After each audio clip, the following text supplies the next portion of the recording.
Ka-Express, traditionally, maangas talaga ang New Zealand, pati ang Australia.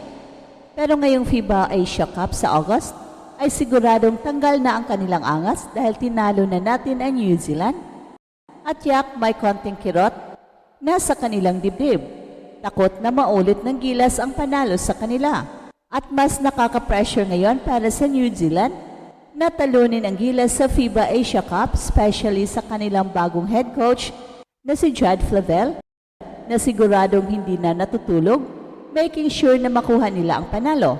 Dahil kung hindi, ay siguradong siya ang unang mapapalitan.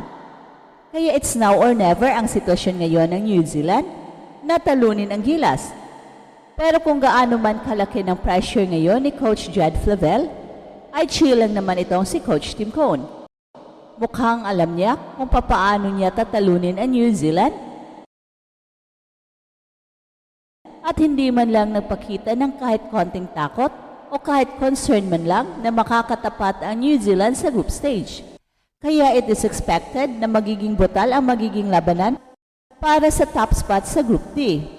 Siguradong ayaw patalo ng New Zealand pero ganun rin naman ang gilas. Parehong gustong makuha ang top spot sa Group D upang maiwasan ang mga top teams sa kabilang grupo.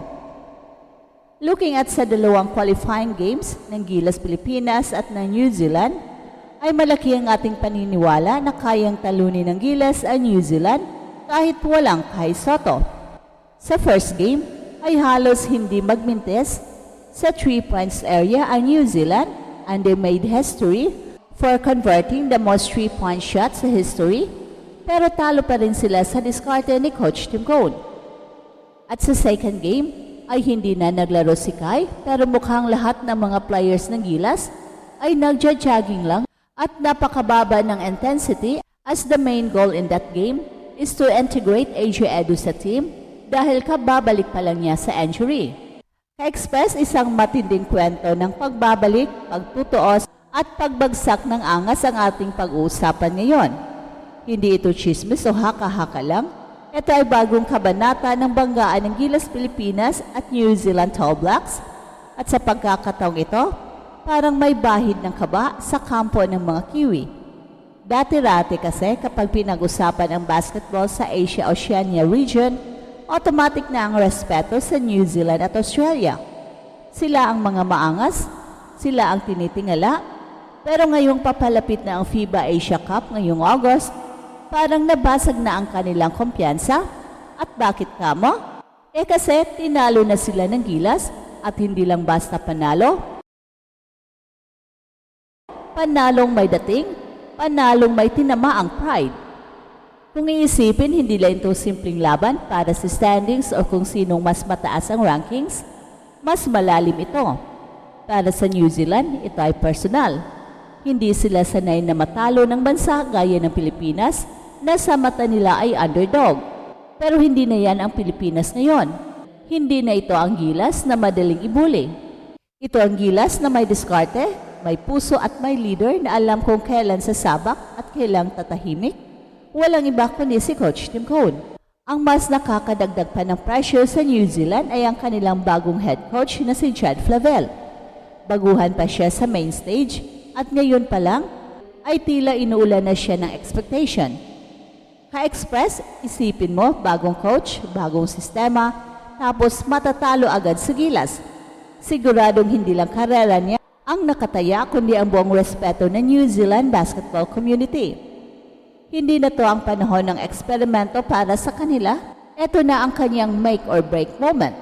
Kaya asahan mong lahat ng armas, taktika at puwersa ng Tall Blacks ay ibubuhos nila para lang makabawi sa Gilas. Pero habang halos hindi na makatulog si Coach Jad Flavel sa kakaisip kung paano niya tatalunin ang Gilas, si Coach Tim Cone naman, relax lang. Chill na chill lang. Parang alam na niya ang kahihinatnan. Hindi siya nagmamadali, hindi siya nagmamayabang, pero ramdam mong buo ang tiwala niya sa sistema niya, sa coaching staff at higit sa lahat, sa mga manlalaro niya. Kahit na makaharap pa nila ang isang historically dominant team tulad ng New Zealand, hindi mo makikita sa kanya ang kaba. Yan ang tunay na leader. At ngayon pareho ng may target ang Gilas at New Zealand ang top spot sa Group D. Dahil sino bang gustong makalaban agad ang mga bigating team sa kabilang grupo tulad ng Australia o Lebanon? Parehong team ay gustong iwasan yan, kaya siguradong magiging matindi ang bagaan nila sa group stage. At kung ang inaakala ng ilan ay magiging walk in the park ito para sa New Zealand dahil wala si Kai, aba, mag-isip kayo ulit. Kasi kung babalikan natin ang 2 beses na nagharap ang Gilas at New Zealand nitong qualifiers, makikita nating may malalim na dahilan para umasa tayong kaya ulit nating manalo. Unang pagkikita nila, parang walang mintis ang New Zealand sa kanilang tres. Umabot pa sila sa record-breaking performance sa dami ng 3-point shots na kanilang na-shoot. Pero kahit ganon kaganda ang kanilang shooting, natalo pa rin sila ng Gilas. Paano? Diskarte, composure at tiwala sa sistema ng isang team. Alam nila kung kailan aatake, kung kailan didepensa at higit sa lahat, kung paano uubusin ang oras at momentum ng kalaban. Sa ikalawang laban naman, wala na si Kai at mukhang hindi rin buo ang intensity ng Gilas. Parang nagja-jogging lang ang mga players. Pero alam niyo kung bakit? Kasi ang layunin ng game na yon ay hindi ang manalo kundi ma-integrate pabalik sa AJ Edu sa team matapos ang kanyang injury. So kahit pa hindi naging maganda ang resulta, may mas malalim na dahilan ang coaching staff kung bakit ganon ang laro. At tandaan natin, kahit hindi all out ang effort ng Gilas, hindi rin sila pinulbos ng New Zealand. So ibig sabihin, may laban, may chance at higit sa lahat, may plano.